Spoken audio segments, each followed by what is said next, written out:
This episode of On the Line is presented to you by Living.fit, your one stop for all your fitness needs. Make sure you go download the app Living.fit today. Now here's the show.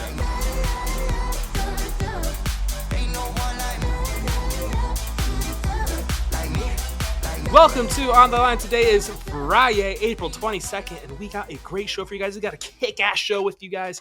We got Jackass star Partyboy Chris Pontius back on the program, recurring guest friend of the program. But first and foremost, listen on YouTube, hit that subscribe button. Listen on Apple, Spotify, Deezer, Stitcher, any podcasting platform. Hit that follow button. Maybe leave your review. But anyway, Jackass star Chris Pontius on the program. We talk about the movie. We talk about 4.5. We talk about all kinds of different stuff, Jackass kinds of things, and talk about all other kinds of things. But great having him on the show. Recurring guest, friend of the program. Love having him on. Once we wrap up with him, we go in with Skelly, give a little MMA preview of UFC Vegas 51, whatever it is, Lemos, Andrade, whatever. Have some fun with that. Talk a little other MMA kind of stuff. Go over PFL that happened like 2 days ago. Anyway, once we wrap up with that, go into our medals for the week and wrap up with some shout-outs. So without further ado, here he is, Chris Pontius. We are joined by a very special guest. He's probably my favorite guest I've ever had is Chris Pontius, the Dongosaurus, the Caucasaurus, the Penosaurus, the Dickosaurus. What was the official name? Pontiusaurus. Pontiusaurus. There's another one. No, there were so many names. Let's just go ahead and talk about the opener. Last time you were on, you were kind of like, oh my god, you were like, you gotta like watch. Like I can't tell anything, but you're gonna love it. And I know. I did. Yeah, I couldn't say anything, but yeah, I was really wanting to tell you about it. Yeah. Every time we make a movie, like the bar is really high for the opener. Like, what are we gonna do? And this one, like, it just fell into our laps because it was gonna be a bit, and then when they started filming it, it was like, oh my god, this is too funny. This is the opener. And it was gnarly though. Like it was physically very demanding, and because I was wedged between like this table and this platform, and I had, that part of my body had to be like the highest part. So I'll tell you what, the first time we tried to film it for the bit, like my balls were actually supposed to be the feet, and they couldn't get it out of the top. So Johnny Knoxville actually had to hold my balls with his hands. He had to crawl in this tiny little space. Like, it was gnarly, like how uncomfortable this was. And he had to crawl in the space with me and like hold my balls. It was awesome. What a trooper he was to just make it work. But so once we started that, we're like, oh god, this is the opener. So then $3 million was put into this, and nobody even knew if it was going to work. And they hired like the best puppeteer in Hollywood, the guy that did like the Ghostbusters movie, and the best like explosive. And now he's playing with your balls. oh yeah, and it was gnarly. Like to figure out like how to like attach my penis to make it like play the monster and stand up. But see, there's a fine line. Like you can't be like you can't be aroused, or it changes the whole rating of the film too. So yeah, that's a whole different genre. It was it was the most complicated thing we've ever filmed. But I think it had to come in with a bang. Yeah, there definitely was a bang. I got so like we kind of talked about it last time. How you gonna get fully aroused? This might be the weirdest question you've ever been asked, which we kind of did this last time. How many times did you like? Maybe something happened, like, oh shit, sorry guys, gotta stop recording. Like, how many times you're like, oh, that's gotta stop for a second. I've never gotten a boner while filming unless I wanted one. Really? Yeah, and there's only one time I actually wanted one, and that was for a Too Hot for TV thing, where we did this shoot to get me in Playgirl magazine, and which like. They call it, when Jackass was just a TV series, they called it Playgirl, and they were like, oh, we got this guy, we want to have him do a spread in your magazine. And she's like, well, you'll have to like send some glamour shots. So we made a whole bit out of it. We didn't even do much with actual Playgirl, but we made a whole bit out of it. Hey, they covered me with oil. You want to sit here? As he talked about the Playgirl. They covered me with oil, and like, yeah, dressed me as a naked cowboy, and had me like do all these shots, and then like, yeah, it was so like degrading and funny, but then at the end of it, Johnny Knoxville was like, well, you're already naked and oiled up, why don't you finish yourself off? So like, and it was really that was the only time I had to have a boner for filming. Oh my But gosh, that's wild. How long did it take you guys to film that opening sequence? How long were you stuck between those two boards? God, like days. Oh man. It took days to film that. Like, I'm just gonna close the door. Um, but my son's running around the room like a wild man. Yeah, it took like it was really physically demanding, and like it was really awkward because you meet this puppeteer guy and then this makeup guy, and he's got to like dress your penis up like a monster, and it that's really awkward because it's total strangers like putting like all the monster face on your penis, and it's gnarly. It's so awkward. It's really awkward, but you just have to like be professional. But yeah, and I guess you just think of it like you got to just have everyone forget it's a penis and just It's a monster. it's a monster. Yeah, it's a monster, and just everyone, it's one of those high point / low points in your career type things. But the idea is to be funny and do something that most people wouldn't want to do. So usually, whenever it's something like that, it's a good bit. Especially for you guys in Jackass, whenever it's like someone you guys think are like, no one else would want to do this. All right, that's us. Let's go ahead and do this. It would be so funny. Whose idea was it? Was it your idea? It was a lot of people's idea combined. Like, okay, we wanted to do some like crazy like fight scene, and then also we wanted to do like a monster. In Japan, they call it a kaiju, that kind of monster, like a penis kaiju thing. And then also something with like the old style Godzilla movies had with the miniature like city, and then you like superimpose the guys in like running around. So it was a bunch of ideas combined, but it was gnarly. Like there was explosives and shrapnel going around, and also like I was on this like platform when it was on wheels, and like it makes the monster have to go down through the city, and so you can get scraped up in your like the monster's feet, which are the testicles, like could get caught. And they do get caught sometimes. So it's really dangerous actually. could have got like a little like a wrong situation where you get caught, like, and then it just kind of You get caught, and it happens. And it's so weird to describe the platform that you're on because you're trapped in this thing, like it's raising your pelvis basically to make it the highest part of your body, and then this thing is attached to your penis also that you can't get out of, or that would cause you like great strain. So like there's so many things to it. It was the most complicated thing we've ever filmed. Which rather is then at the very end, obviously you got bitten by a turtle. Which at this point, like looking back on it, it was worth it. Like it was funny as hell. It's probably one of the best intros to a movie ever. Going back on it, would you rather play the Bam Bam game, or Dum Dum game, or would you rather have done that again? That, like, for me personally, I'm gonna close the door.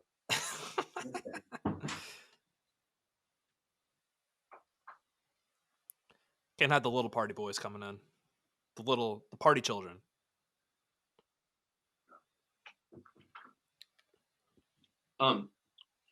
For me, I'd rather do that just for the glory of it, like because we don't like sharing the screen with each other sometimes. Also, well, we do, but everyone wants to like have the rad bit, and yeah, and I'm really proud of that bit. It's one of my favorites we've ever filmed. That again reiterates what you were saying in the first, like last time we talked. It sounded like, I feel like half the interview was just you like, I can't spoil this opener. Yeah. That was like 90% of it, I feel like. Are you guys in Texas? No, so I'm not in Texas. We're actually both in Indiana. Okay. Why do you ask? I was just in Texas though. That's why. I can't remember why I thought you guys might be in Texas. Well, it's because our company's based out of Texas. Oh, that's why. Okay. It's based out of Austin, but I'm that makes sense. I was just in Texas doing wrestling at WrestleMania. I want to ask about that. You guys, you helped Johnny Knoxville get a Mickey Mouse win over Sami Zayn. You guys went in there cheating, all that other kind of stuff. A little bit. How did that whole experience come about? How did I don't know how we've done, like, Steve-O and I wrestled Umaga. Yeah, I know that, and definitely this one a little bit better than that one.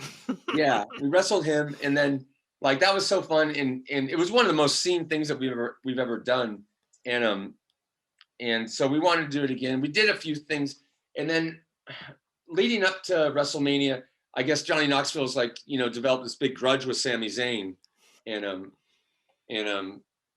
so this bit or this match was a no rules match with like all these contraptions. So like we were like there as a surprise, but I can't believe how well it went. It was really, it was amazing. The crowd at WrestleMania, how fired up they were. Yeah, I mean, that's one of those like experiences. Like, even though you guys film these movies, you've done all these like events and things like that. There's nothing like going out to 100,000 people in a stadium screaming for you. That's like wrestling fans are the raddest, like into it fans ever. And I wasn't sure, like when I came in there and danced, like I wasn't sure if they'd be like, it would like get slow down or anything. But they were like into it, like they knew like what was coming, like, and I was just like, all right, I'm into this, I'm gonna dance for a while, like. And yeah, it was awesome. But like Wee Man got kicked pretty hard in the head, and afterwards Knoxville was bleeding. Like actually like wrestling, they get beat up pretty good. It's under people, like it's scripted, but in terms of like the actual physical damage they take, I feel like people kind of forget that aspect. Like they're actually getting hit out there. Yeah, no, they take a lot of damage. It was rad, and all the wrestlers are super cool. Like all of that, like the Uzos, and God, Bianca Belair.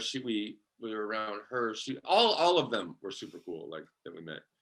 Well, so it was a little bit. So, like in terms of, I know when you and Steve-O, like when you guys went in Umaga, like you guys didn't really know what was going to happen, did you? You just knew you were going to get your ass kicked by Umaga, but you didn't know like specifically what was going to happen.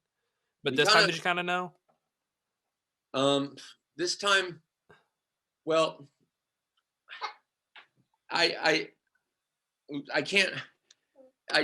We sort of knew, like you kind of know to a point, but then yeah, we kind of have a general idea. Well, but with Wee Man and I, we were surprised, so we have a general idea of what we're gonna do, and just hope it goes the way we want. But I mean, without giving away too many secrets of wrestling, it's completely real. It's all real. It's all real. The beef is real. The hits are real. Everything about it, all real. Wee Man really picked up. Was it Sami Zayn slammed him? All real. All real. That drove everyone wild. Dude, that was a wild experience. But there was something I wanted to ask you about last time you were on, and we just kind of ran out of time for it. Was like, it was like right before we talked. You had like a porch stealer or whatever, and you chased the guy down. Did you ever find him? No, you know what? I saw on some other neighborhood things though, like in other neighborhoods, like the same guy was stealing from people, and so hopefully he got caught. I mean, he wasn't with his partner, the guy that actually took the package, but it was that driver. So I assume he eventually got caught. The company was really rad. They sent free sheets though, but I hate porch pirates. Like they suck. I hope like, but no, I don't know whatever came of it though. Like I'm sure like the police get so many reports nonstop. Like I don't know if that's a problem where you live. No, well, what I do is I live in this like apartment complex, and there's like 4 like in the hallway that goes into it. It's like weird how it works. It's like a townhouse almost, and there's like this little hallway, and there's 4 different people living in this little hallway. So they'll drop off packages there. So what I do instead is I get it delivered to my parents' house, which is literally like 3 minutes away. And I just drive over to their house and pick it up. And we have a pretty big distance from the street, so it's like kind of hard to be a porch pirate. That's good. Kind of a big little like I don't get packages delivered that way anymore. It was a random thing, but yeah, it still pisses me off. It pissed me off. Yeah, but I don't know. I just saw a guy running for something. I was like, I'm gonna chase him. Like, but normally it's probably not a good idea to do that. But I would do it again. I mean, there was no way I was gonna be able to catch them in a car. But no. And I was in my socks. But I was happy I could run pretty fast. You looked like you were going pretty fast. And I was in socks. Presented by Kettlebell Kings and Living Fit. Yeah. Thanks to my kettlebell workouts. I was actually surprised how explosive I was running. But it's that explosive power, man. It's that explosion of athleticism coming out, from all those workouts. So another thing we kind of talked, obviously the intro is one of the things we're holding back, but we talked right before Shark Week released, and there was another pretty big incident. You probably had maybe one of the scariest moments probably in Jackass history, maybe the closest to something pretty tragic, when Poopies which is crazy to say Poopies in this kind of serious situation, when Poopies got attacked by the sharks, and like you're really one of the only people that kind of stuck around with it. How, like, what can you kind of walk through that situation, because it was kind of probably the closest you guys have gotten to something like pretty. It was gnarly. No, it was probably one of the scariest things that we've ever had, if not the scariest. Like, so we wanted to do this bit called Jumping the Shark, in which we got from Happy Days when the show was getting kind of like old, that, you know, it became a term for when a show tries to reinvent itself. So in Happy Days, they went out to California and they had Fonzie jump a shark on water skis. So we always wanted to recreate this. So we got like a ramp out in the middle of the water, and we got the sharks all excited, and they were going around in circles just like in the movies, you know. And then Poopies went to jump over it on a wakeboard, and he crashed. It was a perfect storm looking back at it. So right when he landed, like the sharks were just on him, and our water safety guy, who was a hero, just pulled up on a jet ski, jumped on the sharks, and they went away. Poopies holds his arm up, and it's like his hands dangling there, like pretty much bit off. And it was horrible. It was so scary. And they take him to the boat, and we tied a tourniquet and, jetted him off to Florida to get his tendons and arteries and blood vessels, or his muscles and blood vessels sewed back together. And so, yeah, it was gnarly. It was so scary. But luckily he's all right. He's made a recovery, but and these were Caribbean reef sharks, and thank God they weren't bull sharks, which I did another thing called bull shark matador with bull sharks. And if they would have been bull sharks, he would have been done for sure. But even these Caribbean reef sharks they're so fast. And looking back at it, it was a horrible idea because, Steve and I once jumped in the water next to a great white, and right next to a great white, short of jumping on it.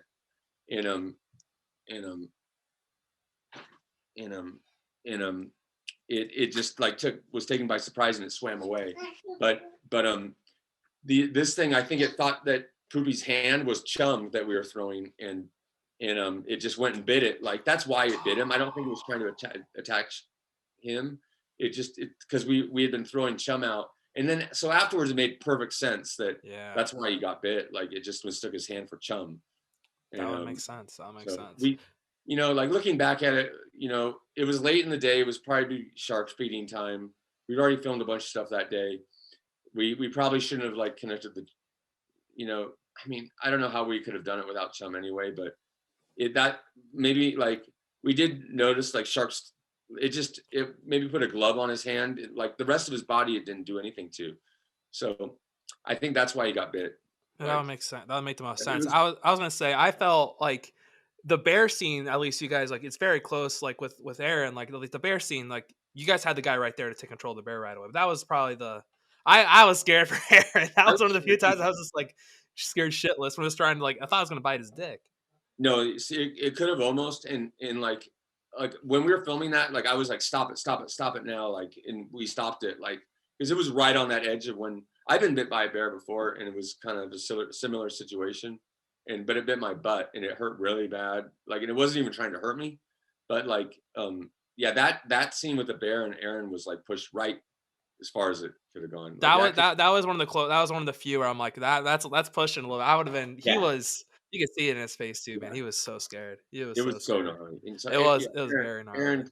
Aaron was awesome in this. He was a trooper. It almost felt like the movie was just Jackass Forever, Aaron's hell. That's what it felt like. It was just abusing Aaron. No, he was rad in that. He was. That bear thing was one that was pushing it. It was so uncomfortable filming that. Sitting in the background, just watching that happen everyone live. Watching through this window, going, but I'm glad we stopped it when we did.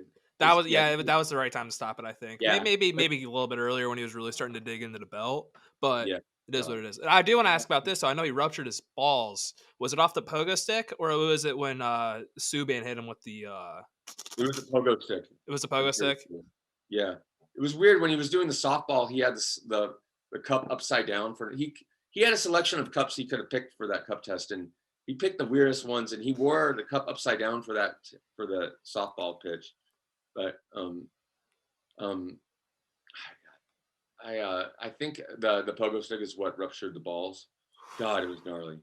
Man. It was so gnarly. Aaron actually just had a kid. Really? Yeah, but so they still work. There we go. It was conceived before the ball test. Oh. But I bet his balls are fine now. You never know with Aaron, because he can be really dramatic with his injuries. He's always listing his injuries. God, Aaron. So this might sound not weird, but like, is it crazy to think you kind of felt more like a producer for this movie than you were like really in the movie? Kind of both, but I kind of am already in all of them. But there's one, yeah. I mean, we had a lot of people in this movie too, like, but yeah, I like. There's a few of us that write a lot of stuff, and so yeah, I kind of felt like that. But I mean, I wish we could do another. I always want to do more, and I wish I would have been able to do more. Like, but it's good 4.5 is coming out because 4.5 is actually super rad. Well, I was gonna ask about that. There's a couple things like, for instance, like Steve-O, I know, for instance, went to the hospital. He shaved off his eyebrows, things like that. Are we gonna see the stunts potentially in Yeah. four Oh and a yeah. half? You can see that. I Oh, actually saved the eyebrows, like on the thing that they're stuck to because I'm gonna like auction them off to charity. oh, that's so cool. Yeah, I just figured I'd save like different props from filming. But yeah, so yeah, you're definitely gonna see that. And there was a lot of penis related ideas. So like, Is there more penis in four and a half? huh? Is there more penis in four and a Yeah, half? there's really good ones too. Like some of the funnier dick bits are in 4.5. Well, Like, as I know at the credits, you had the old guys like all dancing around the one guy in a wheelchair, and oh they're yeah, all there's a naked, party and then boy. there's There's a you party and boy bit. Partyboy. Yeah. See, because of COVID, we had to film this movie a lot different, like without like doing a lot of stuff in public, and we had to figure out ways to like create a public situation without like with people like you know basically like signing something off that they thought they were doing one thing but they were really doing another really. So that's how we filmed with the public. Um but yeah, we were able to get a party boy. We wanted to have a really strong party boy bit, but because of COVID we couldn't do so much stuff with the public for this movie. So that shaped the movie a lot, for better or for worse. I think for better because the movie came out awesome, but it's always like every movie being a little bit different is awesome. But I'm stoked that a Party Boy bit is in 4.5. I think 4.5 being on Netflix. What is it, May 20th? Yeah, May 20th, I, 2022. I think just as many people will see 4.5 as they will Jackass 4. And 4.5 is awesome. So I'm stoked that we got a Party Boy bit because people want it. No, everyone wants the Party Boy bit. I Yeah. was wondering where it was. We got to the end of the movie, I'm like, where the fuck's the Party Boy bit? And then So that we've got coming out. And I think Jackass Forever just became available for renting on streaming and DVD and Blu-ray. So I'm just stoked that it's available for rent on streaming for anyone that couldn't go to the theaters. So that's rad. And right now we're writing another shark thing. another Shark Week. Yeah. Yeah. Hopefully it happens. It's got to happen soon. So we got to like follow up on everything that happened to Poopies and film more stuff without getting anyone too hurt. Yeah. But so that's what we're doing like in the immediate like Future. hopefully in the next month. Yeah. Did you guys film Shark Week after you filmed Jackass Forever? Yeah. Okay, so at least Poopies had like a full movie in before. Oh yeah. No, it didn't. Yeah. It wasn't just like fresh blood goes out there and just like the unthinkable. Okay. Yeah. That makes it a little bit optically no. a lot better. Totally. So I have a question about one of the skits.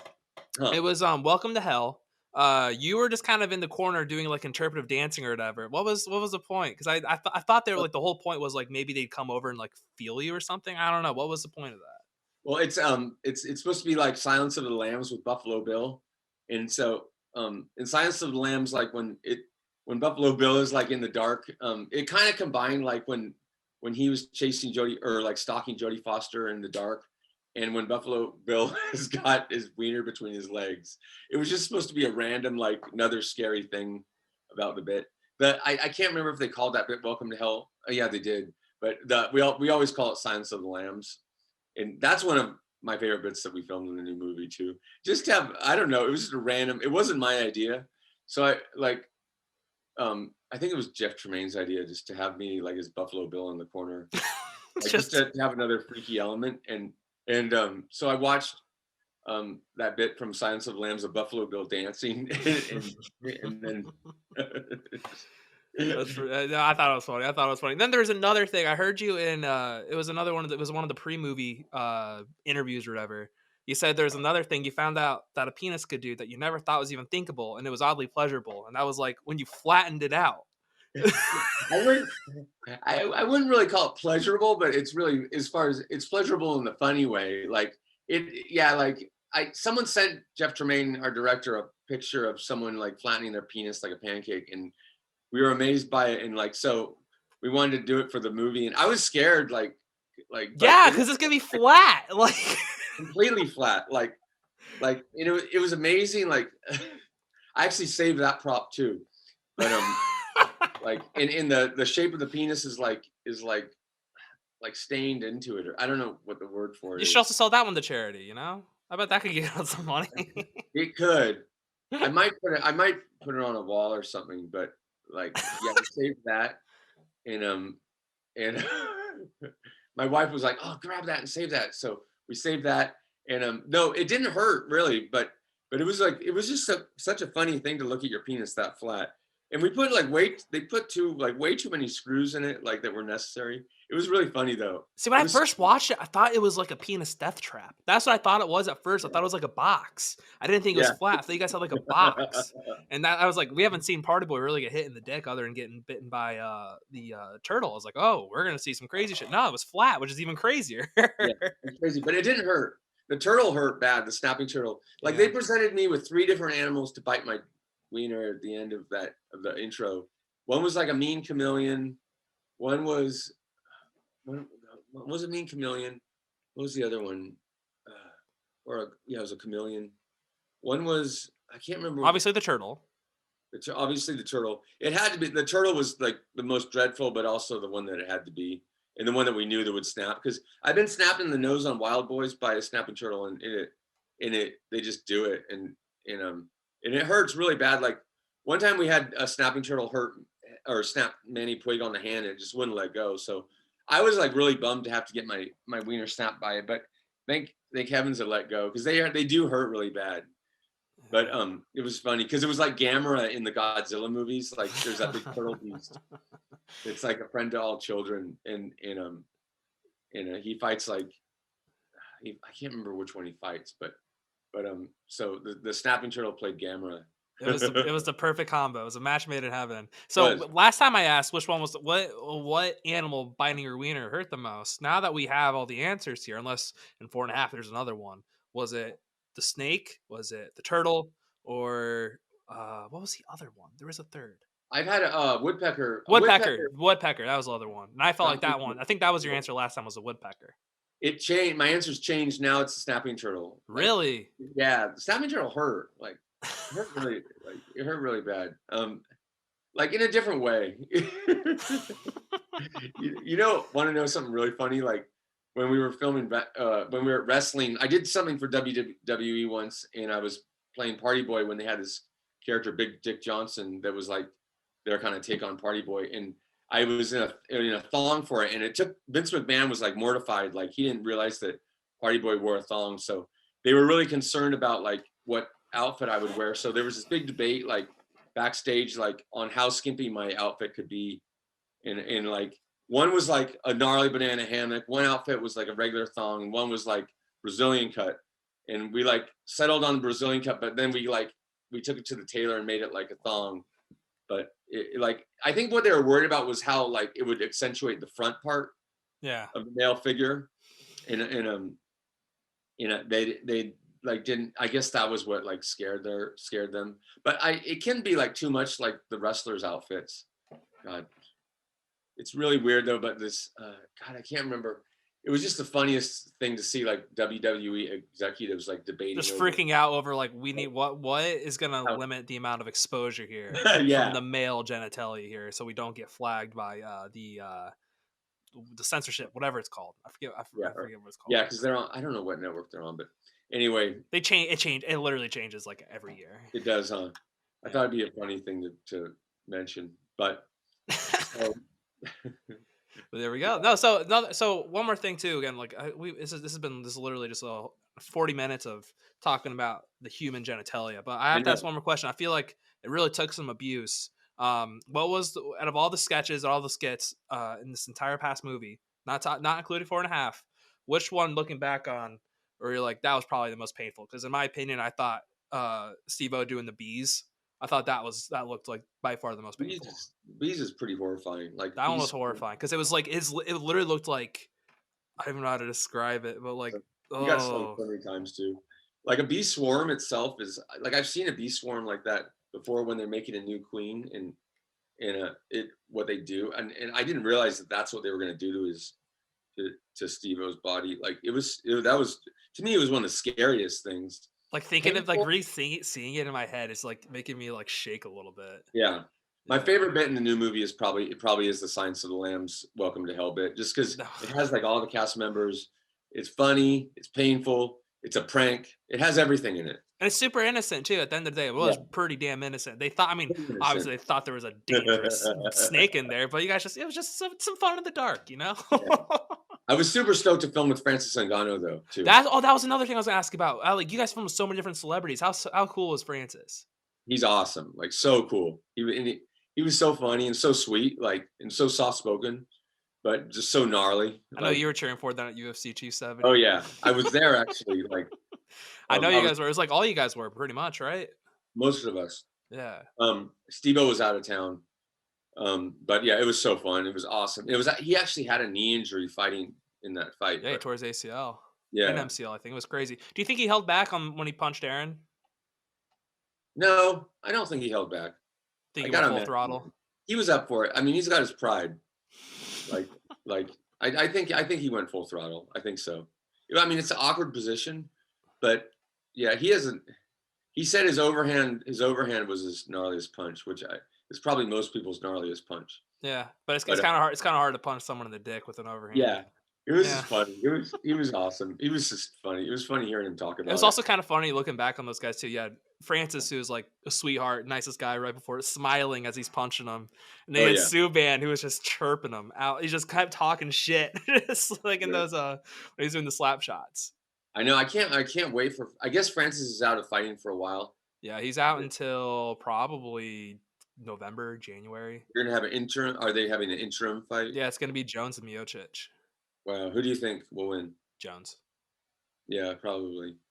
God, if that happens, if Jones doesn't get himself into trouble. Well, that's the sign of John Jones coming. This is gonna sound terrible. The sign of John Jones coming back in MMA is when he gets arrested, and he was arrested within the past year. So I think he really is coming back. It's so weird how that guy can't stay out of trouble. Dude, he literally it attacks him. It just he'll get on a good streak and then all of a sudden he goes to jail. It sucks. It's one of those things that athletes do. It's just so sad and just like anyone really in like the limelight. When you see that kind of stuff happen, it's just some people can't stay out of trouble. Yeah, athletes, and it's such a short career. Like I mean, he's been lucky to have it for that long, but most fighters it's such a short window. Like if I was an athlete, like how many athletes do you see come and go? Like it's like you have realistically, especially like say like the fight game, for instance, you really only have about 3-4 years really of like minus a couple people. You only have 3 or 4 years of really being in the limelight and I don't understand titles. Athletes get big egos really fast, and there's a lot of them get too much attention when they're young. Yeah, and they think they're going to be the shit forever. And yeah, it's like I don't understand these guys that are waited out, like Conor McGregor, like didn't fight for he missed his best years. Like now, it's a what if. It's a big what if with him. He should have been fighting that whole time. Like, wow, money's cool, but like money's not that cool. Like, how much money can you spend? Anyone whose self-esteem is that attached to the money, is they'll never reach what. The richer you get, the more insecure of not being rich enough you get, and that's how that mind works. And these guys like who are those brothers that are always on YouTube? The Paul brothers. Yeah, the Paul brothers. Like fighting guys and such. Yeah. Yeah, and they'll be like, yeah, you're this and that, but you don't have as much money as me. Like, ha ha, and like these guys don't care. Like if money's not that big of what's 1 million compared to 2 million. It never ends. There's always someone that has 10 billion. Like there's always a Jeff Bezos out there. Yeah, there always is. Like it never ends. So it's like wow, you have a lot of money, but yeah, you lost all these years like that you could have fought and like had experiences and put something of yourself into the world. Because when you're done as an athlete, athletes I know, like they're always wishing for those years back, like that they had. It's one of those things too where it's like, I mean, again, I don't make that much money. I don't know what it's like to have $1 million, but I'm assuming once you get a certain point, getting more money is almost kind of irrelevant, because it's at that point like you can afford like a nice living, you can afford good food, things like that. You're living great. I don't think another $2-3 million is really going to change your life much more. Yeah, and all you do is look like a jerk to people that have less money than you, and you look like a dork to people that have more money than you. Like it's the only good to me. I mean, whatever, I think if money should be a byproduct of what you are putting into the world or what you want to do, in whatever you're doing, it's a byproduct. Like, and the greatest thing about money is so you don't have to worry about money like that, and that's it. Like, it's rad to like be able to do what you want and not have to worry about if you can pay a bill. But like, other than that, like if these people think like they're going to become happier if they have $1 million, if they make one more million, they're just gonna, it never ends. And I know that from being around some people that have a lot of money, it doesn't end. Like, and they just become more and more insecure.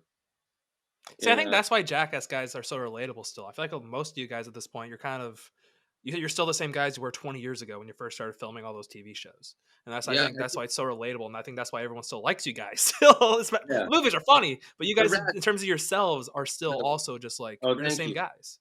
No, all the Jackass guys are rad, and they don't get caught up with that. And I think if any of them did, like, the other guys would put them in check. I do know there are some people I've worked with that are a little bit too into money, but it comes and goes. Like, so who cares? Who cares? That's money. Like, I don't understand why, like, these, like, Conor McGregor's like, you might be world champion, but I'm rich. Like, wow. Like, I'd rather be world champion. I'd rather have won the fight. Like, I'd rather be able to say I'm the baddest 155er in the world and say, I might be like the 1,000th richest person in the world. Like, that's so much cooler to say, like, I can beat literally anyone else who weighs as much as me. Like, I will beat your ass and then some. Like, that's so cool. Exactly. And once you get to like that level, like, no matter how, like, people give you all those suits and stuff anyway to wear, but I think a good, free clothes is one of the greatest things about like being, not one of the greatest things, but it is a nice thing that people tend to give you when you're on TV a lot. So I think because never having to worry about clothes, like, that's the easiest thing in the world. And you get paid for like wearing those clothes. It's great. Yeah. adds up. Hold on. So before we have like a minute left on this thing, just click the same link and we'll get right back into this. Okay. Cool. All right. So I'm gonna stop. Actually, before we actually get back into the podcast, like, realistically, I mean, I'm assuming you make a decent amount of money off the movies. How much of it do you really even use? I try to plan for the future personally. Like I've got a kid, so I want him to go to to be able to go to rad college, and and I want to, like, I mean, if this, we never, every time we do like a Jackass movie, we don't know like if we're going to do another one. It's always the last one. And in the entertainment business, you never know, like, when you're only as good as your next job, really. So you should plan for if you're never going to work again. But I mean, we've always been pretty good about creating work for ourselves, but like, I don't like spend every dime that I have. Definitely. Like, I try to save as much money as possible, invest it. Like, yes. Okay. Well, real quick. Are you not an NFT guy? Are you? No. Oh, thank God. I don't understand that at all. I think it's a passing trend, and I think it's already almost past. Like, but I'm not into like stupid, and I don't know. I just don't even get that. But I get Bitcoin. I'm cool with Bitcoin, but the NFTs thing never made sense because I can screenshot it. Like, that's like, at the end of the day, like, it sounds so stupid, but like, I can screenshot that. I'd be like, I stole your ape. Like, I bet, like, if you were, I don't know how much you're on Instagram in terms of like your DMs and all that kind of stuff. I guarantee your DMs are just filled with people like, hey, buy my ape. Hey, buy my ape. Hey, buy my Jackass ape. I don't know. Oh yeah, there's all kinds of people like hitting stuff up, but the NFT thing, it's not even tangible. No. So I don't get that. I think that's just going to be like as valuable as like Pogs were, or there's like some game where you could buy fish in like a virtual aquarium. Yeah. As valuable as that. Like, but I think, I don't know. I live pretty mellow. Like, I just want to not have to worry about money and be able to travel. As long as I get to travel and have fun. Other than that, I don't have a very big cost of living. I'm gonna say you literally get paid to travel too for like the job, Yeah. so that also helps a little bit. You get to go to really cool places for Shark Week, like things like that. I feel like that's I feel like when you're writing for Shark Week, a little motivation yourself is like, yeah, I really want to go to this place. I'm gonna try to write a sketch real quick so we can go here. Well, yeah, that's how Wild Boys was. Like, it was our dream was get to film and travel, and like that's what our goal was. So that's like on Wild Boys, we traveled all over the world. Every episode was another rad location, and you get to go to these places and film with people that you never really get to meet, you know, in a normal circumstance, because you're filming like we got to film in these jungles in Borneo that, you know, with tribes and stuff that you just, as a tourist, you couldn't do that, you know? No. It's so rad to be like swimming in the Amazon River, you know, like just being like, wow, I can't believe we're here. And like, just God, all those situations are just the best looking back on them. Or especially thinking about like how old you were and stuff. Like if you like, there's probably some situations now you look back and man, I wish I kind of, you appreciate it obviously in the moment, but looking back like, man, I kind of wish I not milked it. But you're like, I mean, I wish I kind of maybe appreciated that a little bit more when we were in like X and X country. There's only one place I felt that way about, and that was Japan. Like, cause I didn't know enough about Japan when I was there for Jackass 1, we were filming there, and I went there twice for Jackass, and I didn't know enough about Japan and all the rad stuff you can buy in Japan at the rad stores. And I like anime a lot now. And like now, if I went there again, I would go to like, there's so much cool stuff I would have gotten into, but still Japan is just a mind blowing place. Like, I love how they take other cultures and like, you can buy like shirts of like celebrities or like certain like rock stars with like their tattoos like on them. So you can buy like a shirt and like have like your body be their body. All right, there's a shirt with like, it's a long sleeve shirt and it was like Anthony Kiedis's tattoos from the Red Hot Chili Peppers. And then I saw another one of Henry Rollins tattoos. Like, and I mean, that was before like everyone had tons of tattoos, but it was pretty rad. They just like, they noticed like so much stuff of like Western culture and like just like they love it like that with it. They love it. What's and your like, anime then? What's your favorite anime right now? You're in the anime. My favorite right now, God, well, I was super into Dragon Slayer. Right now, God, the one that I'm super excited. God, that question took me by surprise. I'm super excited for the new Pacific Rim that just came out. Okay. But, I like Jujutsu Kaisen a lot right now. I like. My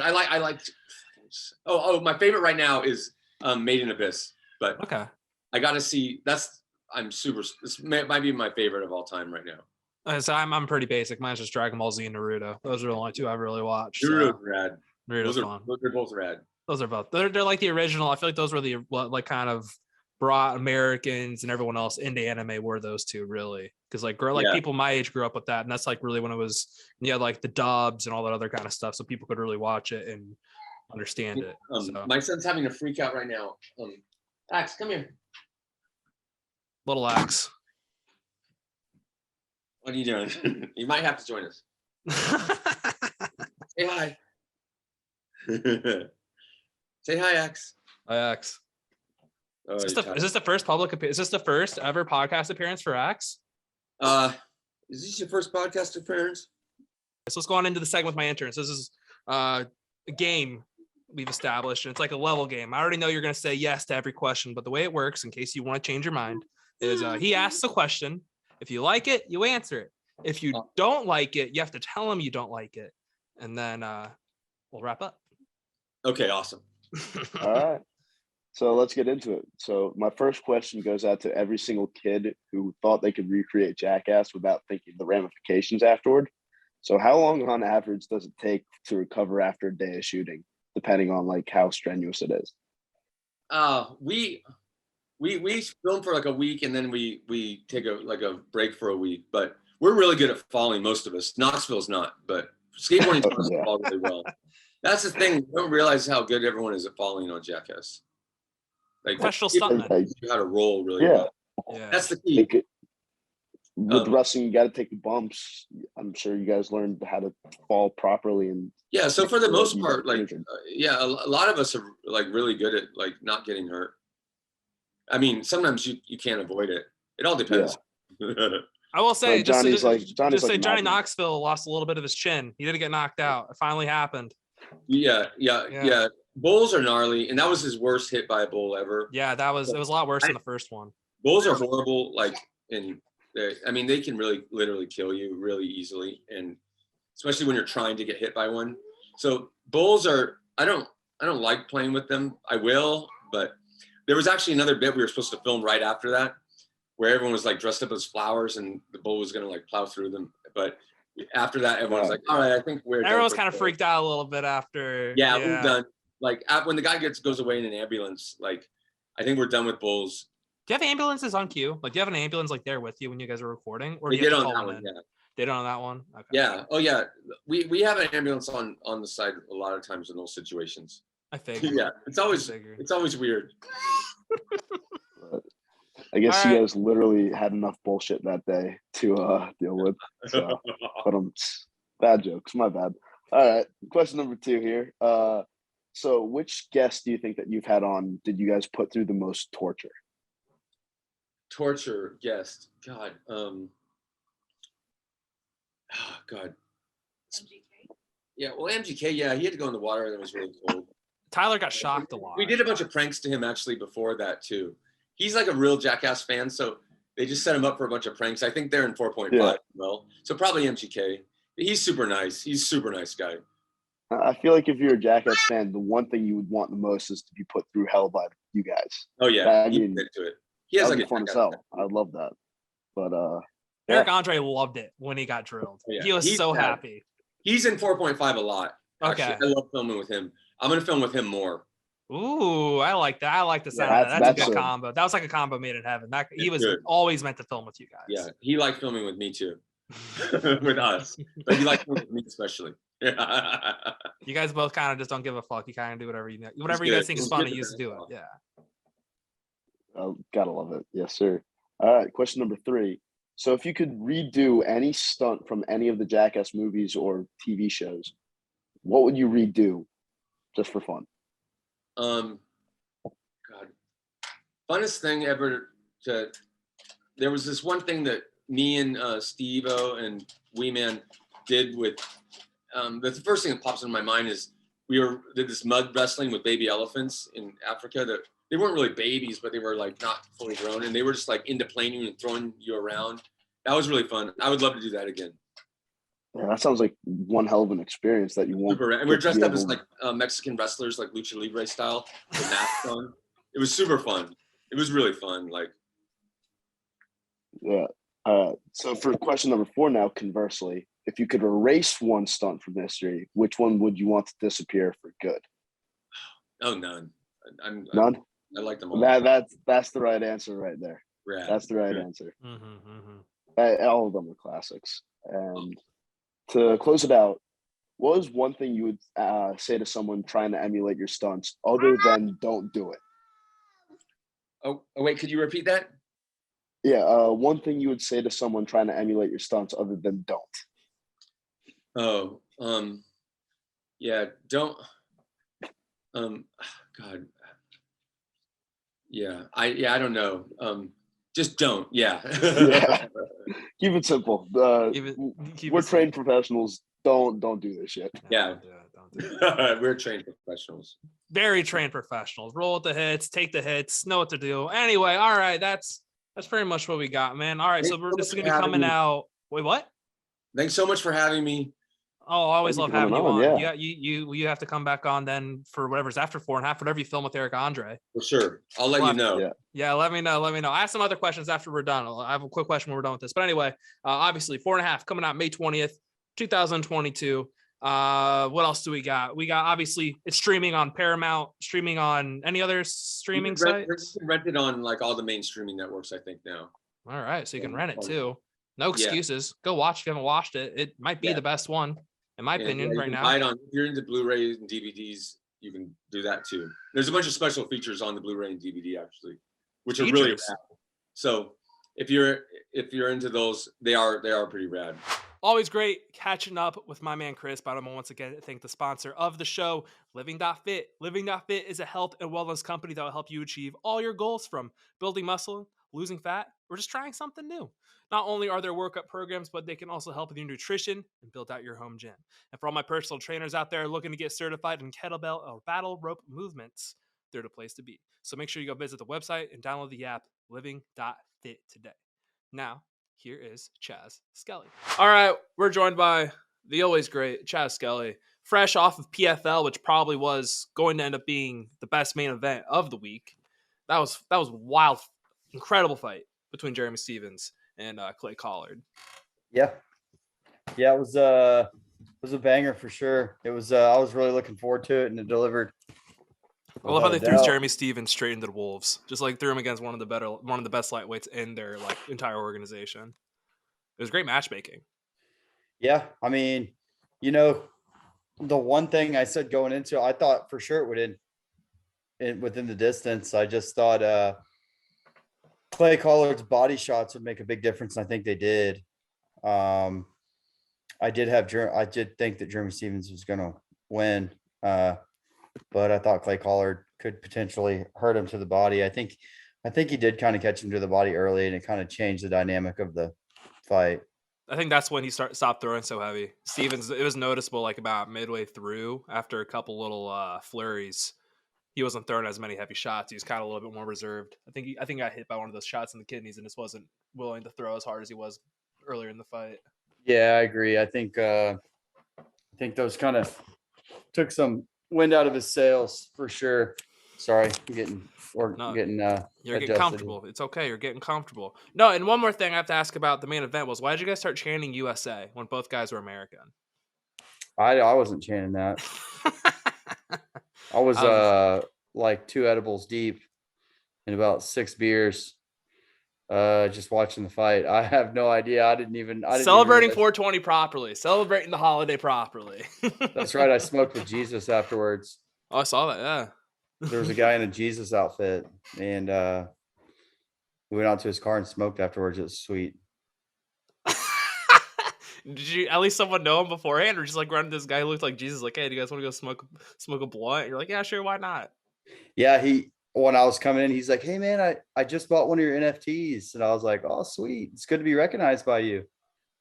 Jesus Christ, buying a Chaz Skelly NFT, man. What are the times? What are the odds, huh? What are the odds? All right. Speaking of odds, speaking of fights, UFC. Well, actually, before we get into Vegas 51, like anything on Bellator? I haven't even looked at the card. Yeah, neither did I. I just thought I'd ask. It's not like last week when it was like the biggest Bellator card in a minute. No, it was a fun card. At least I thought. Let me put this on side. I'd like to look into the Juliana Velasquez. Who's that? I'd like to look into Liz Carmouche fight, and then the Barzola fight. Obviously, I like Barzola a lot. He's always a grinder, but I don't know as far as that guy. I'd have to watch the video on those because I don't really know most or any of those guys. And then 279. One thing I like a lot is I like Kamaka. I kind of like that a lot, actually. Rafion Stotts is a 2-1, almost a 3-1 favorite over Juan Archuleta. Yeah, I just don't see that. And it's a complete shift from the last time. I think he fought like a Magomed. He fought one of those Russian guys, and he just out wrestled him. And now they've completely flipped the line on the guy. It's crazy. Yeah, and then Mix versus Horiguchi. Those odds look a little skewed. I'd like to look at that one. Justine Kish, Alimale McFarlane. I mean, I think she's going to win that fight striking if she can keep it standing. So that's an interesting one. She's a plus 250. 270 at 275 for where I'm looking at. Huh? I got her at plus 275. What I'm looking. Oh, nice. So Dung, he's a young Hawaiian guy that has came out to Sanford a lot. He's got really good striking. He hasn't necessarily in the past put it all together with MMA yet, but I don't know who Lance Gibson Jr. is. I'll look into that one because that could be a big dog that might be pretty decent. I have no idea. That's the one thing about the UFC. UFC, everyone at least has a couple fights, minus the first fight that we got. So you at least have a little bit of a grasp of everyone. Bellator sometimes, man, it's like, this card's pretty good. Emmanuel Sanchez is on there against Yancy Medeiros. Actually, I take back what I said earlier. The Bellator second day is kind of loaded. There's some good fights on here.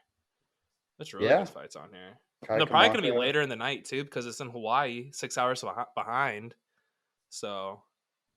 Yeah, probably so. Yeah, let's see. On mine, it just all says 6 p.m. Yeah, mine just says 8. Yeah, so I don't know. All right, anyways. All right, back to UFC. UFC, is it Fight Night 205? Yeah, even though it's like Vegas 51 or whatever. All right, so the first fight is one of the widest lines I think I've ever seen in the entire sport. Dean Barry is minus 1,400 against Mike Jackson, who's most notorious for beating CM Punk and having it revoked for testing positive for marijuana. I also didn't realize he's 0-1, and his only other fight in the UFC was against oh my God, is Mickey Gall. Mickey Gall. Yeah. How is he in this fight? He's and I like the guy. I like Mike Jackson. I've actually known him for a long time. He's from Texas. He's always been like a journalist, guy taking pictures and doing journalism type stuff around the fight. He's a boxer, like an amateur boxer. His style is kind of like hands down, good foot movement, kind of there's like a special name for that style in boxing, but he honestly, when I watched Keith Barry, that's the guy's name? Dean Barry. Or Dean Barry. Oh yeah, Keith. Another Irish guy coming out and saying Conor McGregor motivates me. Very original. When I watch Dean Barry though, he's really just not impressive. He keeps his hands down too. He's got more power. But he keeps his hands real low. He kind of, in his past fights, I mean, he's won by like KOs, but he looks like he kind of starts wearing out pretty quick.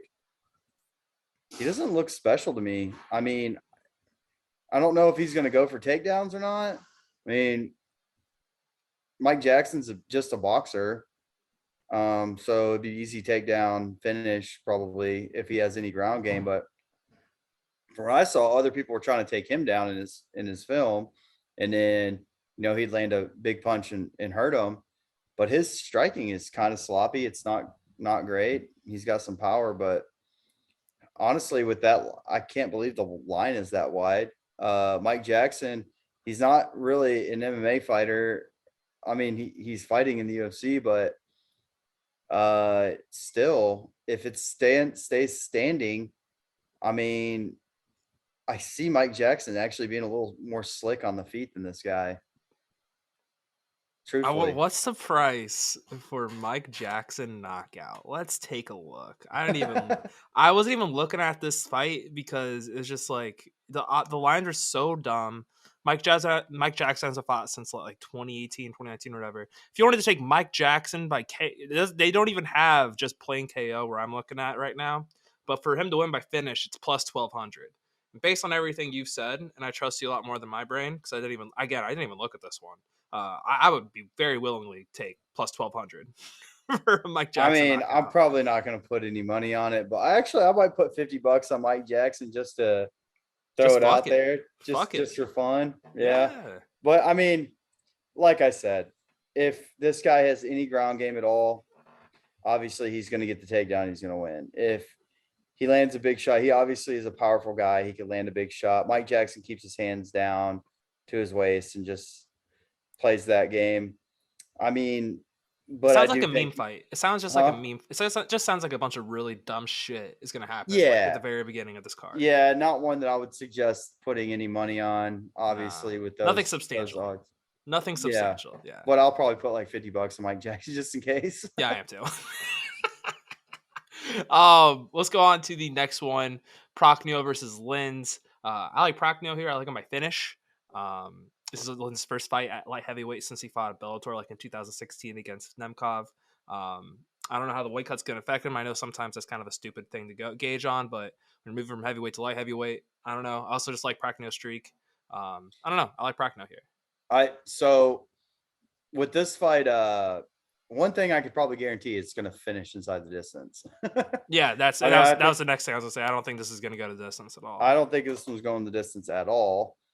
And to be honest, I could see Lins winning this with just crisper straight punches, good jab, and staying straight with his punches, having to check a few kicks. But I could see Lenz when I've got Lenz on this one. I think he's gonna use his jabs, keep the range good. Progno throws a lot of like looping stuff. He's very powerful. So I'm gonna stay away from this one. But my pick is Lenz, but I'm gonna stay away from this one. It's just too volatile for my liking. I'm the same way. I don't feel confident either way. I just picked Procno just because of the weight cut. That's literally the only reason. I have I mean, and he has a good chance to win it. When I watched the film, I was just like, he's tough and he hits hard and he's a wild man. But Lenz is just a little more technical, and sometimes I just like that. Yeah, I mean, that would make sense. I mean, I would take the more technical too. If I wanted to even put money on this one. This one, no chance. This isn't even like a give me like fuck it plus 775. Yeah. It's gonna just why not? No, the next one though, there's another fight I really have no opinion on because these only one guy's fought in the UFC. The others they really don't have a whole lot of fights in general. So I didn't really see a whole lot of them. Was Elder and Parsons. Were you able to break down them, or do you have any strong opinions on this? So one? Evan's a friend of mine. I've trained with him for a long time. So I'm really biased on this one, so you wouldn't really want to take my opinion, but I see. No, there's no bias here, no bias whatsoever. Even though you're training with them, no bias. Yeah. So as far as betting, I don't know what the lines are. I'm trying to find them, and I literally cannot. They're not on my site, so I guess I'll stay away from it just because of I just don't like to bet with my heart. Rather just bet with the film. I see. So one thing about Parsons, he's very strong, and when he gets in there on a takedown, he's very strong. He likes to put the fight on the ground. He hits hard. I think Evan's gonna have a little bit of a technical striking advantage, along with a little bit of a speed advantage, or quite a bit of a speed advantage in footwork. Of course, Parsons though, is it at 170? Are they fighting at 170? Something like either 170 or there was one catch weight. I think it's either that one or Jordan Wright. One of them's a catch weight. I can't remember. Because I know that Evan took it on late notice or last minute. Just took it like this week. But he had a fight coming up. He was supposed to fight anyway, so he was training. And he's a 55 pounder. Oh, I think they're at 160. I think they're fighting at 160. There'll probably be a size advantage for Parsons a little bit. But of course, I'm going with my boy Evan. I think he's a little quicker, a little more crisp. Of course, I am biased. Parsons is strong. He hits hard, and he does have pretty good takedowns because he's very strong once he gets in there. His ground game's not bad. So, take it for what it's worth, but I like Evan. Okay. I'll follow suit. Again, no money here, but yeah. I'm going to go with that for the pick for the show. All right, then you got, I've seen two different names. Chinese Arla Gang versus Cameron Else from England. What do you got, Chaz? I wish I had the card pulled up. I'm gonna pull this card up in front of me because I know how to pronounce this guy's name. I just can't. Oh, really? Think of it without say. Yes. How do you spell it? How's that spelled? It's like AORILGN or QENQ or G. All right, whatever. Yeah, it's like guy. Oh no, it's like it's AORIQILENG. Eric Elaine. All right. Well, I have him winning this. I like his pressure. I like the way he moves forward. He's kind of wild, but he does have some takedowns. He looks, he does decent push people against the cage, getting them down. He does pretty good when he's on the ground. His top control's not bad. I just didn't see in El's last fight. He didn't show anything at all on the ground against Kyler. And so, but that's a hard fight. I mean, that's a hard fight. That guy's good. But I don't like El's here. I think he's good. I think he's got good striking. He's crisp. I just think that the pressure and then with the takedowns mixed in, I've got is he Chinese? The Chinese guy? Chinese guy, yeah. Yeah, Chinese guy for the win. Yeah, I mean, I'm the same way. Price wise, I forgot. I looked because I wanted to take the over. I don't think we get a finish. I forgot what the number was because I thought I liked it. I'm just gonna pull it up real quick. All right, I'm pulling it. overs minus 150, decisions plus 165. I fucked myself last week. I forget. I think it was Will Knight in fucking, oh my god, who knocked him out? Clark. Yeah, I took to Devin Clark. decision. I should have took over 2.5 because over 2.5 cashed. Go to decision, didn't, because he finished him with like 2 minutes left. I was so pissed. I thought With I was that clear. one, I think I actually won. I think I put fight ends inside the distance, Oh man. and I really thought I was going to lose that. Once it got to the third round, I was like, but I bet a lot on Devin Clark. Yeah, my parlay was already busted, so I took Ange, which, I mean, that was a fun fight though. It was a very fun fight. That was a fun fight. Unfortunately, he didn't win though, but that was already busted. So I think I took him to win by decision. So that last little flurry kind of we had opposite emotions. Yeah. You're kind of on the opposites of the spectrum there. But that was an impressive finish. That was a super impressive finish. Because usually, it was. especially when you're big as them, I feel like usually when you get to the third, they're a little more gassed, don't have much in the tank to really get that much power into their shots. But goddamn, he did. Yeah, that was a good fight. I hope William Knight sticks around for a while because I like that guy. I like the way he fights. I like his attitude too. I like his attitude. Like, he literally posted on his Instagram like 3 days later of him getting knocked out. It's like, I fucking love this shit. It's like, okay. All right, yeah, man. so I like that guy. I like I hope he sticks around. No, I do too. Big fan. All right, well, so now we got a guy who hasn't fought in over almost 1,000 days. Tyson Pedro, EK Villanueva. It's minus 650 to plus 450. The not go to distance is like minus 600. Fucking crazy numbers here. I mean, I really want to say Pedro wins in the distance. Price sucks.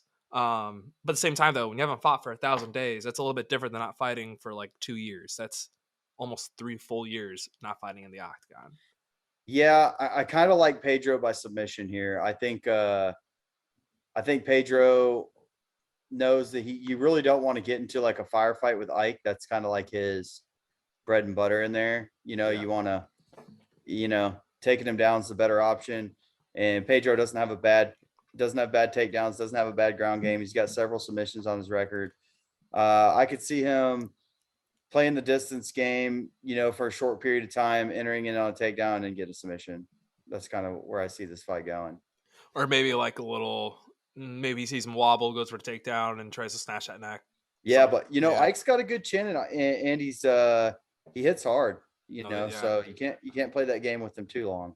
I feel like in those situations too, that's why I hate taking like such big favorites in those situations. You fight a guy who hits as hard as Villanueva. Yeah.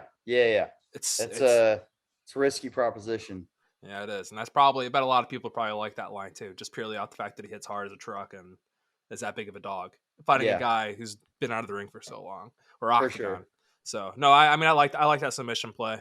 That's what I thought. I thought, speaking of submission plays and a hard hitter, I thought Luque had submission against Bilal. I think it was like in the 4th round or whatever. I thought he's gonna get another Darce.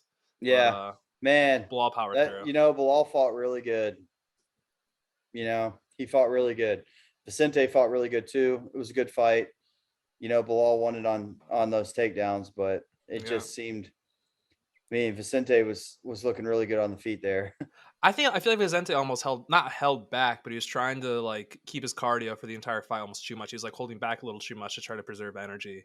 I feel like there are a couple I think he knew that those takedowns were coming, Yeah. And when you're going to get taken down, it makes you a little more reserved to let go. I mean, which has been a good thing in my career, people being a little bit scared of getting taken down, so they're not necessarily too willing to just jump in there and start throwing punches, get overextended. So I think that's kind of what was going on. Vicente's got a good solid base though. He's always in like an offensive position. And so he's got good takedown defense. It's just, Bilal did really well. He did really well getting in on his entries and getting the takedown. So it was a good fight. It was a good fight. Ramadan Bilal, different beast, different animal. Next one we got I want to say Dwight Grant and Sergey Konzako. Another guy who hasn't fought since 2019. There's like 3 guys on this card who haven't fought in like 2 to 3 years. Big layoffs. Plus 105, minus 125. I don't have any strong confidence either way. Again, it's like a pick 'em. I kind of just want to say the Russian, but last week I said just pick Russian because I pick Russians. But it seems like he's more of a striker than a grappler. Yeah. So I and then I just don't trust Grant. So if I had to pick one, I'd say Grant purely again off the ring rust. But I'm not confident at all on it, and I'm not going to put any money on it. Yeah, this is a true pick 'em, in my opinion. This is a good one. It's one of those. It's hard to when you watch the film. It's hard to judge. Grant, he doesn't like have a granite chin, but he doesn't have a terrible chin. I mean, it's like super average. It's like the most. It's a very average chin. Yeah, he hits hard. He's got great footwork. He's quick. I think he's going to have an advantage, and he's like deceptively long. I think they're both pretty long, actually. I think they're both their reaches are pretty long.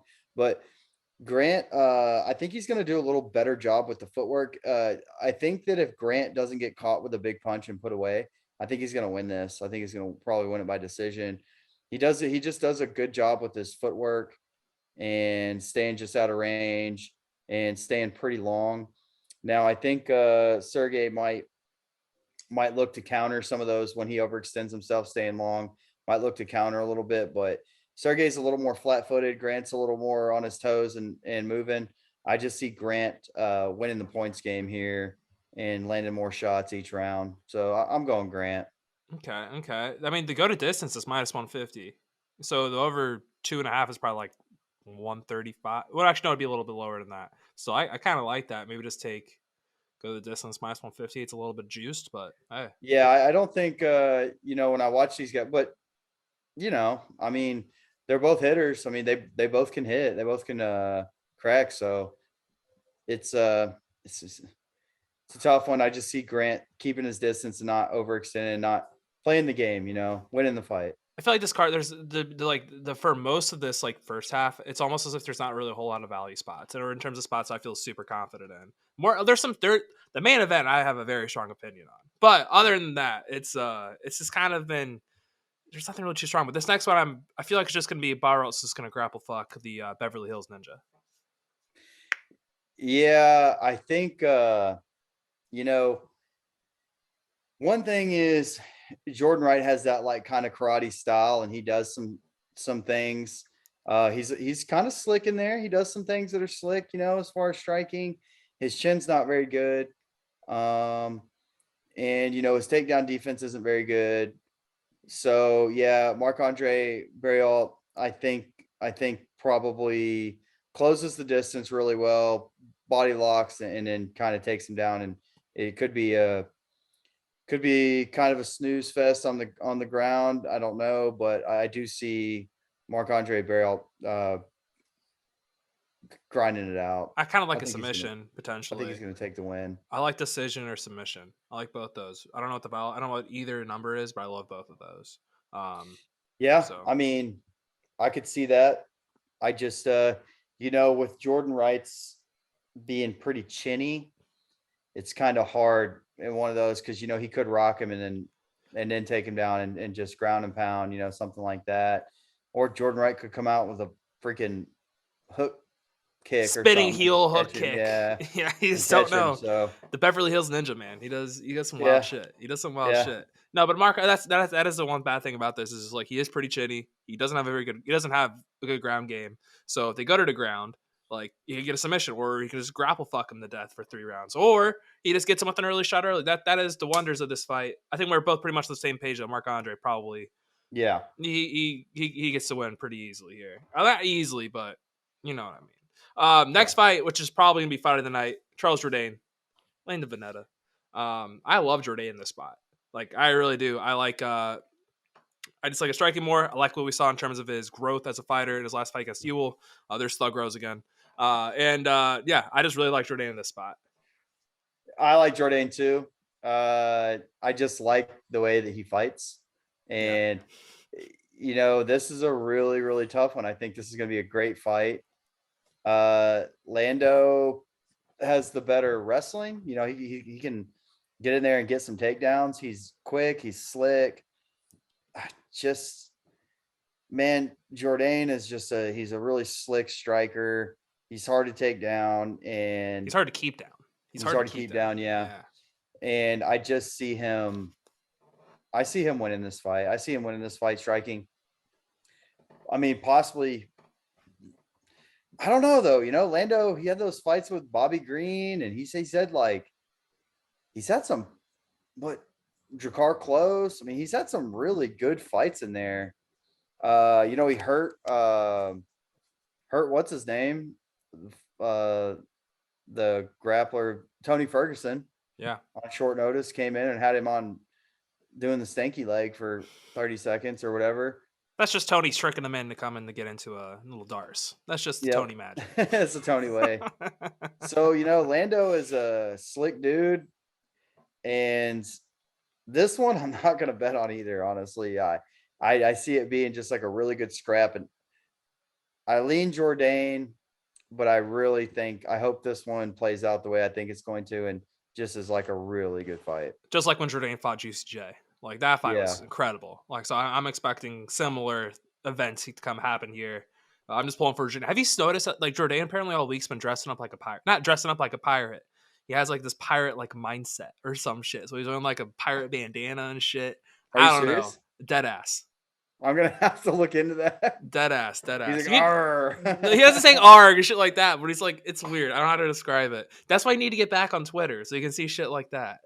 Yeah, that's true. I might make a Twitter account. I should do it. We need to get you back on Twitter. What else? So yeah, we both. I think this will be fight of the night. So I like that. So up next, we got Sherman and Romanov. I mean, it's got to be a disappointment for Romanov if he doesn't win inside like one round, right? Yeah. Like he has no business making a pass. To be honest, probably should win within 2 minutes and 30 seconds. Yeah. Unfortunately, I mean, I like Chase. He comes down to Sanford and trains at Sanford, and it's just that this fight is a really bad matchup for him. Yep. Romanov has excellent wrestling. He's got good striking. He's got excellent wrestling. And, Chase Sherman's just not a very good ground guy. No. So Romanov is going to take him down pretty quick. And I think I have a hard time seeing Sherman getting back up. No. It's kind of like it's one of those things with the heavyweight division. There's such a weight differential. If you're like a tweener between light heavyweight and heavyweight, and you're fighting a guy who's big as Romanov as someone who's like one of those tweeners, it's not going to end well, especially when you're fighting a grappler like Romanov. Like that's just like his wrestling is hell. It's really good for heavyweight. Yeah. And for that size differential, that's when you really see size differentials in the UFC is when you have guys. It's a heavyweight division. Wrestlers can really take advantage of some of the smaller guys. Let's move on to the next one: Montana De La Rosa versus Macy Barber. I used to be a big believer in Macy Barber. I just don't trust her in these opportunities. I think she's been pretty inconsistent. She loves to jab at the air. I know she's trying to set distance, but she loves just to throw those little jabs and grunt. I also like Montana De La Rosa. In terms of like her being plus 160, I like her in this position.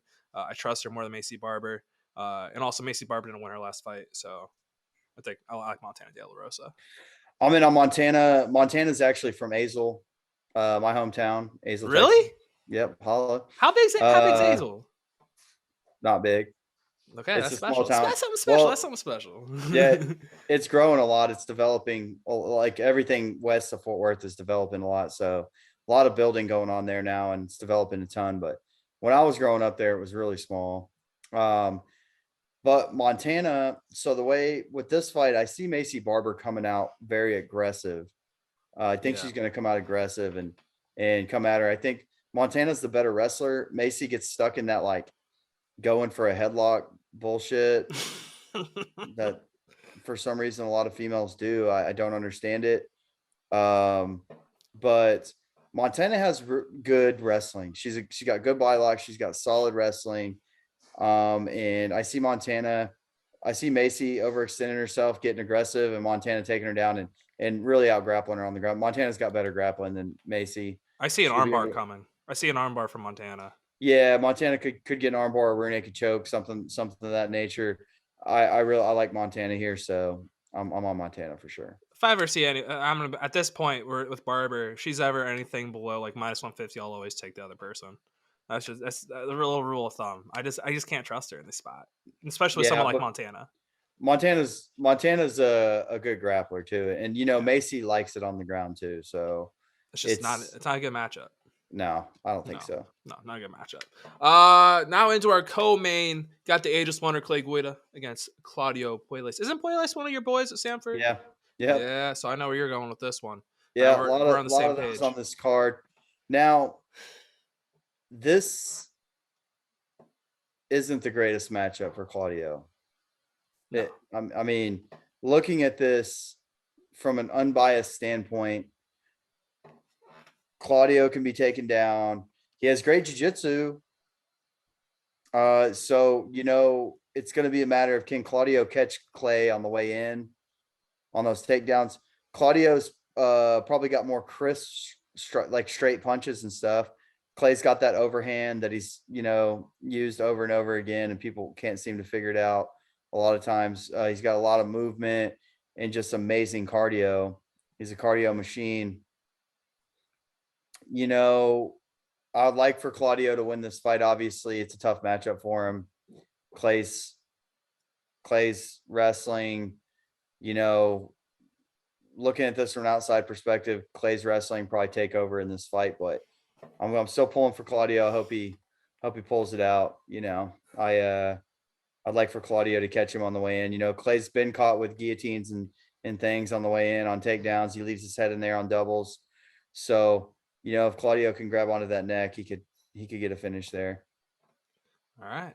I was gonna say, I'll let you speak for that. Yeah, I mean, also in like Clay's Aegis Wonder, as I said, eventually in the sport, age does catch up at some point. It's just a matter of when, but who knows? It'll be here next week, next year. Who knows? It's not right now though. Clay still looks good. No, he looks really good. It's a tough matchup for. It is a very tough matchup. Very tough matchup. I think I was looking at that earlier because again, sometimes pick'ems I'm pretty damn confident. This one's not one I'm confident in, even though, what was this? I think I had the over. Yeah, distance is like -165. I might tinker with that. I don't know. The over? Yeah, I think the over is a pretty good bet. Yeah, I like the over. I don't think either's gonna finish. And then the last fight, the main event, Amanda Lemos, Jessica Andrade. I'm gonna let you go first because I have a pretty strong opinion. No, go ahead. I want to hear it. You want to hear my strong opinion on this? Okay, yeah. So statistically, Lemos is one of the most hittable fighters in the division. She doesn't move her head very much. She's very hittable. Andrade hits like a fucking truck. Other than that, also in terms of the game plan, she's better all over. I think she's better on the ground, better on the feet. She can kind of take it wherever she wants. It all depends on her game plan, though. I think if you're really smart and just want to take her to the ground, I think Andrade could choke her out. I think she could just grapple fuck her for as long as she wants. But I like, no matter what, my favorite number here is under 2.5. I don't think it goes beyond that. I think we finally get our third knockout for women's MMA going into May. And I kind of like Andrade to finish at +125 and sub at +500. So that's my strong. Yeah, I've got Andrade too. I was pretty set on that. I think just the power will be the big difference here. I think that when she connects, it's not going to be a good night for Lemos. She's like you said, she's very hittable. And Jessica Andrade just hits really freaking hard for being a woman of that size. She just hits like a truck. It's crazy. So. She's also in that awkward stage too, where she's like that one of those awkward fighters where it's like she's levels above everyone else in her division, which is right below the champions. Yeah. And like there's some like all-time great women's fighters right now. In Valentina, you got obviously Rose. You got Amanda Nunes, like all these great fighters, and then you have girls like Andrade who's just kind of like that step below, which kind of sucks. And just kind of like there's guys like Rob Whittaker, for instance, even though he had the title for a little bit, like he's levels above everyone else in the division, but he's just a level below Izzy. So it's just like one of those shitty situations. But I don't see Lemos winning. I'm surprised that she's it's only like Andrade's only a -200 favorite. I thought it'd be a lot wider. I'm surprised too. Because Lemos she got a split decision in Angela Hill. Like she doesn't. Her takedown defense is dog shit. So I don't understand how Andrade just like if she really wants to. I think she can win wherever she wants to win. She can win it. I'm gonna put Andrade in a couple parlays for sure. Yeah, I think that's even though last week I thought AJ McKee would have been a pretty safe parlay, but AJ McKee lost that fight. He was fighting too cocky in the first couple rounds. No, I mean he won that fight. Oh, he won that fight, you thought? I thought. I thought it was pretty damn close. The 49-46 card I thought was bullshit. It should have been. Yeah, it was a close. It was a very close fight. Yeah. I just thought he won. I did. I mean, I did too. And that's very not biased and unbiased too. But I thought when I heard the scorecards, I heard the 49-46. I'm like, okay, that means AJ won. Like that was the only way I could have saw that number. So that's kind of how I felt with it. So I was kind of surprised with that. And then the other one we were talking about was close. Jakar looked incredible. Yeah, dude, that fight was incredible last week. Yeah, he's stud. He's so and. Good. So what's your name? Sam Hughes. I told you. Yeah. I only was able to watch the first round because I had to drive somewhere. And I remember after the first round, I'm like, well, fuck, it doesn't seem very good for her. And then all of a sudden, I look at my phone, and Sam Hughes wins my decision. So that was good to see. That was good to see. So yeah. All right. That's a card. As we've said, I think the past 2 weeks, every single time we were talking about going into this week, I'm like, this card's gonna fucking suck. There's some fun fights, but it's nothing too crazy. There's nothing that's like eye opening in terms of like Gilbert Burns being plus 400. It is what it is. It should be fun. I think a good parlay is Marc-Andre Barriault and Andrade. Yeah, I have no idea what that number is. And I'm gonna take Montana straight up. Yeah, I like both those. I'm gonna look at the under in that the fight against Pedro Villanueva. Yeah, Pedro Villanueva, but also Lenz and what's the Russian guy versus Lenz? I'll pull it up real quick, see what I got for it. The round betting real quick. No, I really like that one part. Barriault and Andrade. Okay, so you can take under 1.5 at 120 plus 120. Yeah, I mean, maybe. I don't like betting under 1.5s, but I think they're risky. Yeah, I think it's gonna be a quick fight, but hopefully, just give us excitement, fun cards. Even though sometimes we say card sucks, usually they over deliver. This one will have some fun. So anyway, until next time. All right, that was awesome. Catch up with Chaz for this week's UFC event. As we talked about in there too, PFL kick ass last night or 2 nights ago.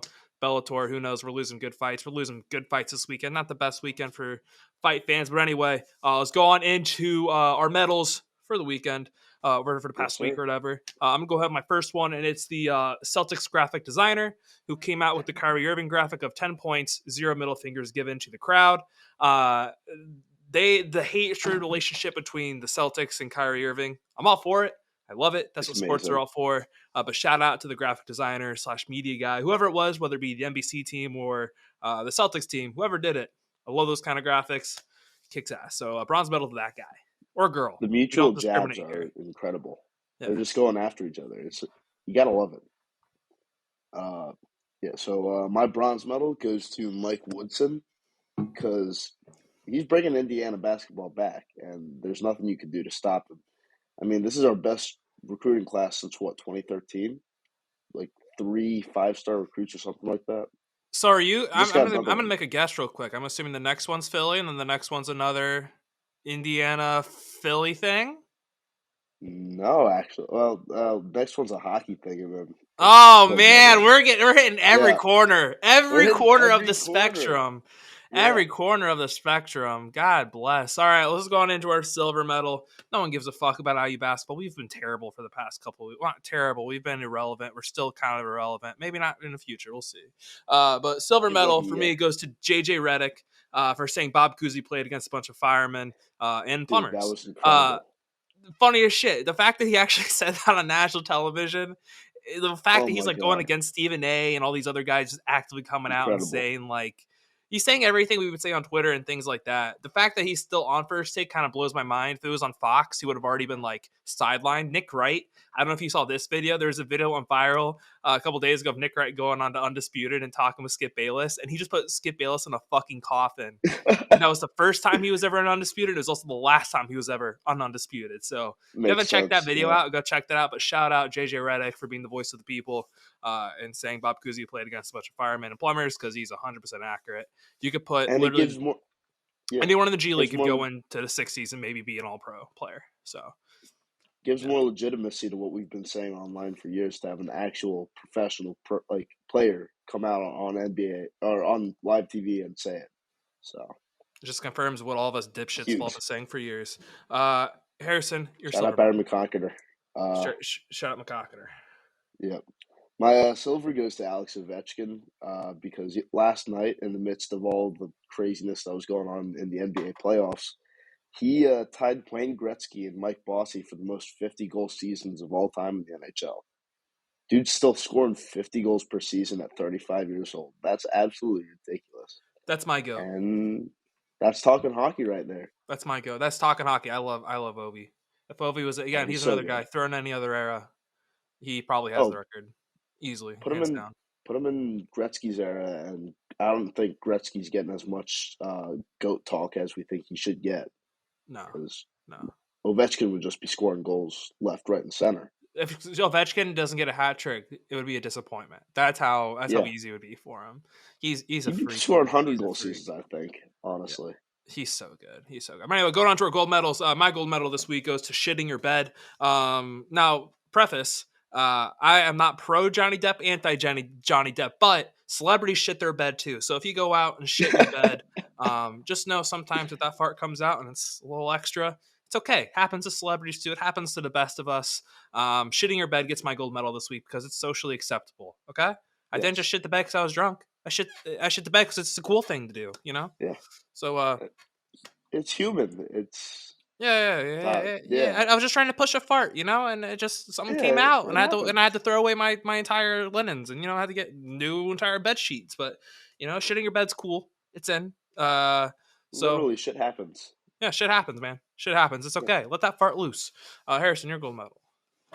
Yeah, I don't think there's any question as to who the gold medal of my week is going to, and that's Joel Embiid, most frequent gold medaler probably for me. But that shot last night was just ridiculous. We were down 17 that game and came all the way back to win an OT. We don't win those games.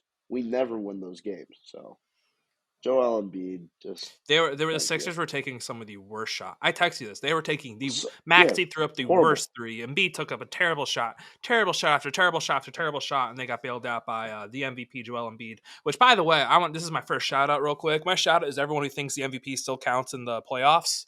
The vote's over. Votes have been over. Yeah. Trying to say, oh, he hit a shot, Jokic is going to get swept. Doesn't fucking matter. Voting's over. Shout out to everyone who is talking about who the MVP is, who the MVP isn't. It's over. Yeah. You can't really talk. Over. It's over. It's already been decided. Who cares? It's over. Yeah. All that matters is who goes further into playoffs. MVPs end of the day. I heard this crazy, like, if I were to ask you who is a 2014 MVP, do you know who it is? I would assume LeBron, but like probably not because they already got like too accustomed to LeBron and his expectations were too high. I don't know who it is. It might have been Steph. Might have been Steph. I don't know, but here that's the point. That's the point I'm trying to make. Was that Kevin Durant? Who knows? That's the point I'm trying to get across. Exactly. No one knows the MVP. If you go back, like literally, who was the MVP last year? It was Jokic, right? Jokic, yeah. Yeah, it was Jokic. Then it was Giannis, and then I don't know. And then it was it LeBron 2 years ago? 3 years ago? Might have been. I don't know. It's just, who cares? MVP is good for the players, but at the end of the day, the only thing that matters is there a ring on your finger or not? It's the rings. That's the only thing that matters. Yep. So that's my first shout out. Harry, do you have any shout outs? Yeah, shout out Toronto because clearly there were a bunch of Philly fans there cussing at Embiid. Like, also, shout out Toronto fans for literally falling to their hands and knees. Yeah, that was the funniest shit ever. Like, I was watching the game on the NBC Sports Philly stream, and you could just hear, fuck Embiid, fuck Embiid. Clearly, that was a bunch of Philly fans, right? Because there's no way a bunch of Toronto fans would just too nice. They're too nice up there. Yeah, too nice. No, the other thing, too, is I was listening to I was on the Raptors stream just because that was the first one I saw, not illegally. Yeah. And there was a goaltending call. I don't know if you remember the goaltending call. Yeah, it was an obvious goaltending. And they're like, nothing was still going up. No, it wasn't. It was literally falling. They're like, that's obviously a goaltending. And then the refs are like, yeah, that's a goaltending. And they're like, what? Yeah, that was a goaltending. They were goaltending. They were dick riding a little too hard there. But anyway, I want to throw that out there. I thought that was funny. I always like listening to other broadcasts because I like seeing how biased other people can be. which is pretty bad. But anyway, my next shout out, last shout out, it goes out to J. Cole. For all you don't remember, a couple years ago, he released I forget I think it was KOD. He had a song on there called 1985. He had a bunch of all these, like, it was like Lil Pump, Smoker Perp, a bunch of other these stupid ass like SoundCloud rappers calling out J. Cole and dissing him. And he said, in 5 years, no one's gonna know who you are. You're gonna be performing in front of nobodies. You're gonna be wishing you saved your money or whatever. A video went viral, literally like this week, of Smoker Perp performing in front of maybe like 25 people. What a fall! What a fall!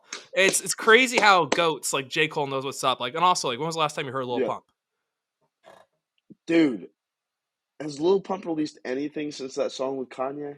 No, literally nothing. So like, it's crazy how J. Cole literally drilled it. Literally, it's been pretty much 5 years since he released it. Yeah, when I was like a junior in college. It's been pretty much 5 years since 1985 came out, and everything he said that would happen has come true. What? Crazy. The man sees the future. Like, what a genius. Holy shit. If only him and Kendrick can finally just release that album. Maybe that's after the next one. Maybe that's why maybe when he leaves TDE, we finally get the J. Cole Kendrick project. Yeah, because I mean, we are supposed to be getting the fall off. No, not the fall off. No, it is. I think it is the fall off. The fall off is next. Well, it doesn't. The fall off was next after Forest Hills, and then he kind of keeps pushing it back to do other stuff. So who knows? He could be saying fall off could be coming this fall, but he could be like, I'm gonna make an album in like a week, like KOD was. He operates on his own schedule, and you got to respect that. He does his own thing. He does his own thing. It's obvious. I will say this as a Cole guy, big Cole guy. It is obvious when he takes a long time on a project and when he makes it like in a month. Yeah, it's very because there's certain albums. For Your Eyes Only, he made that very fast. KOD, he made that very fast. But in terms of oh my god, I'm so stupid. The last album he released, I was like, really, I'm blanking on it too. Really, it wasn't the fall off. It wasn't. It was. Oh my god, give me a second. But that was easily. That was comparable to not comparable to Forest Hills Drive, but it was still very, very. It was definitely. It was his best since Forest Hills Drive. Yeah, it was. The off season. Off season. That's right. Off season because it was his off season for playing basketball professional, which also shout out J. Cole for being a professional basketball player. He can do it all. He can do whatever he wants. He really can do it all. He can do everything. No, love me some Cole. But anyway, yeah. Any more shout outs? No, that's it. That's it. Mine. All right, well, that's the show. Hope you guys enjoyed Chris Pontius. I know we did. We'll be doing stuff with him again eventually. Maybe do something in person. Wink, wink. I don't know. Maybe we'll see. Not for a while, though. Not for a minute. But anyway, that's the show. Tuesday, we got Rob Font and Gerald Mearshart. So be on the lookout for that. So without further ado, that's the show. See y'all on Tuesday.